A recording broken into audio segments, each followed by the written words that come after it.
Iċ-ċifri pubblikati mill-Uffiċċju Nazzjonali tal-Istatistika juru li s-sena li għaddiet ġew interċettati 7 dgħajjes fl-ibħra territorjali Maltin u ddaħlu f'Malta 246 persuna.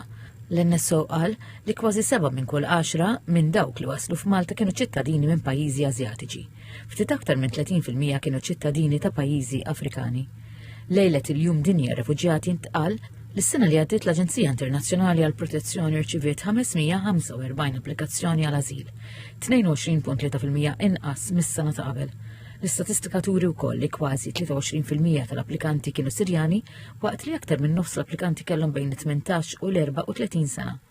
Fl-2025 l-Aġenzija rrifjutat aktar minn 300 applikazzjoni, b'Malta tkun fost dawk il-pajjiżi brati baxxi ta' approvazzjoni. Żied jingħad li quddiem it-Tribunal tal-Appell Internazzjonali għall Protezzjoni tresqu 317 l-applikazzjoni. Minnhom ġew proċessati 188 appell. Kważi kollha ħlief 8 ġew irrifjutati.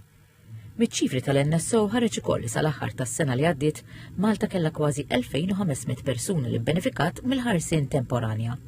Aktar minn 99% kienu ċittadini li ġew Malta minħabba l-gwerra fl-Ukrajina u l-maġġoranza tagħhom aktar minn 90% kienu nisa u tfal.